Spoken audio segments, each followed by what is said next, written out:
700 years ago, a high forehead could determine your social status, your marriage prospects, and your place in society. Tonight, we're stepping into a world where pale skin required dangerous white lead paint, where fuller figures signaled wealth and fertility, and where the church had opinions about your rouge. This is the story of beauty in medieval times, a tale of pain, poison, and the lengths people have always gone to feel beautiful. The medieval period, spanning roughly from the 5th to the 15th centuries, was a time when beauty was not just about appearance, but about virtue, social status, and even spiritual purity. Tonight, we'll discover what it truly meant to be beautiful in an age of castles and cathedrals. In medieval times, pale skin wasn't just fashionable, it was essential. While today we might associate a tan with health and vitality, medieval people believed quite the opposite. Pale skin signaled wealth and nobility, showing that you didn't need to work in the fields under the harsh sun. Women would go to extraordinary lengths to achieve this coveted pallor.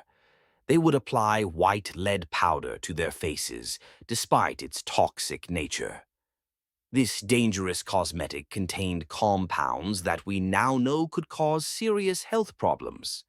But medieval women considered it a necessary beauty sacrifice. The pursuit of pale skin also led to bloodletting practices, where small amounts of blood would be drawn to create a naturally pale appearance. This wasn't just for beauty.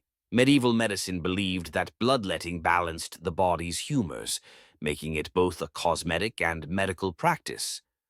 Wealthy women would often stay indoors during daylight hours, emerging only in the evening or covering themselves completely when venturing out. Their pale complexion became a status symbol, instantly identifying them as members of the upper class. Perhaps no medieval beauty standard seems stranger to modern eyes than the obsession with high foreheads. A broad, expansive forehead was considered the epitome of feminine beauty, associated with intelligence and nobility. Women who weren't naturally blessed with high foreheads would pluck their hairlines, sometimes extending back several inches from their natural hairline. But they didn't stop there. Some would use heated pins to burn the hair follicles, ensuring the hair wouldn't grow back and maintaining that coveted high forehead look permanently. This practice was so common that it appeared in medical texts of the time. The process was painful and often led to infections, but medieval women endured it willingly for the sake of beauty. The high forehead was also achieved through elaborate headdresses that covered much of the hair, creating the illusion of a larger forehead. These headdresses became more complex over time, sometimes towering several feet above a woman's head. Unlike today's preference for slender figures, medieval beauty celebrated fuller, more rounded forms. A plump figure was seen as a sign of prosperity and fertility, two highly valued traits in medieval society. Medieval art consistently depicts beautiful women with rounded bellies, full hips, and substantial figures. This wasn't artistic license. It reflected genuine beauty ideals of the time. Being well-fed meant you had resources, and a fuller figure suggested you could bear healthy children. The medieval diet among the wealthy included rich foods, sweets, and substantial portions. Rather than hiding their fuller figures, wealthy women would emphasize them through clothing that accentuated their natural curves. This appreciation for fuller figures extended to men as well, though to a lesser degree. A man with a substantial presence was viewed as successful and well-established, though male beauty standards also valued strength and vigor. Medieval cosmetics were entirely natural, crafted from plants, minerals, and animal products. Women would create rouge from crushed berries and beetroot, mixing these with animal fats to create a subtle blush for their cheeks. For lip color, they used roots and berries mixed with fats to create what we might call medieval lipstick. However, Bright red lips were associated with lower-class women or those of questionable virtue. Noble women preferred very subtle, natural rose tones that maintained their angelic appearance. Eye makeup was minimal and natural. Some women would darken their eyebrows with charcoal or soot, but dramatic eye makeup was largely unknown. The focus remained on creating a pure, innocent appearance that reflected moral virtue. Perfumes and scented oils were highly prized, often made from exotic spices and flowers. These weren't just for pleasant scents. They were believed to ward off disease and evil spirits. Rosewater, lavender, and herb-based perfumes were particularly popular among the wealthy. Medieval skincare involved various herbal remedies and treatments. Women would use honey and milk baths, apply egg white face masks, and use various plant-based preparations to maintain their complexion. Medieval hair customs were deeply connected to social status and marital situation. Unmarried women could wear their hair loose as a symbol of their availability and purity. Married women, however, were expected to cover their hair completely in public.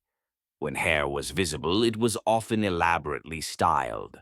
Long, flowing hair was considered beautiful, but it needed to be the right color. Blonde or light brown hair was most prized, leading some women to use various lightening treatments made from herbs and other natural ingredients. Hair coverings became art forms in themselves. From simple veils to elaborate headdresses adorned with jewels and precious metals, these coverings often cost more than most people's annual income. The more elaborate the headdress, the higher the woman's social status. Some headdresses were so tall and ornate that doorways had to be heightened to accommodate them. These towering creations required servants to help put them on and maintain them throughout the day. Medieval men weren't exempt from beauty standards, though their ideals differed significantly from women's. A handsome medieval man was tall, well-built, and possessed of a youthful appearance even into middle age. Facial hair fashions changed throughout the medieval period. Sometimes beards were fashionable, other times clean-shaven faces were preferred. When beards were in style, they were carefully groomed and often perfumed with expensive oils. Male clothing emphasized broad shoulders and a narrow waist, creating an imposing silhouette. Bright colors and rich fabrics were not just acceptable, but encouraged among wealthy men. A man's clothing was a direct reflection of his status and success. Personal hygiene was important for medieval men of status. They would visit bathhouses regularly, use perfumed oils, and pay careful attention to their appearance. Contrary to popular belief, medieval people valued cleanliness highly, though their methods differed from ours. The medieval church played a significant role in defining beauty standards. Religious authorities promoted modesty and condemned vanity, creating a complex relationship between faith and physical appearance. Church teachings emphasized that true beauty came from spiritual purity rather than physical attractiveness. This led to beauty ideals that prized innocence, modesty, and virtue over overt sensuality. Despite religious warnings about vanity, even nuns and religious women maintained certain beauty practices. They might use subtle cosmetics and pay attention to their appearance while avoiding anything considered too worldly or immodest. The church's influence meant that beauty standards often reflected religious values. The pale skin, modest dress, and covered hair all aligned with ideals of purity and spiritual devotion that the church promoted. Beauty standards weren't uniform across medieval Europe. Different regions had their own preferences, influenced by local culture, climate, and available resources. What was considered beautiful in medieval France might differ from beauty ideals in medieval England or Germany. Social class created stark differences in beauty practices. Wealthy women could afford dangerous cosmetics like white lead powder, expensive perfumes, and elaborate headdresses. Common women may do with simpler, safer alternatives, like natural berry stains and homemade herbal preparations. The merchant class, rising in prominence during the later medieval period, began to adopt and adapt noble beauty standards. This created new markets for cosmetics and beauty treatments as more people gained the means to pursue these ideals. Rural beauty standards often differed from urban ones. Country women valued health and strength over the pale fragility prized in courts. Their beauty ideals were more practical, focusing on clear skin, bright eyes, and signs of good health rather than aristocratic pallor.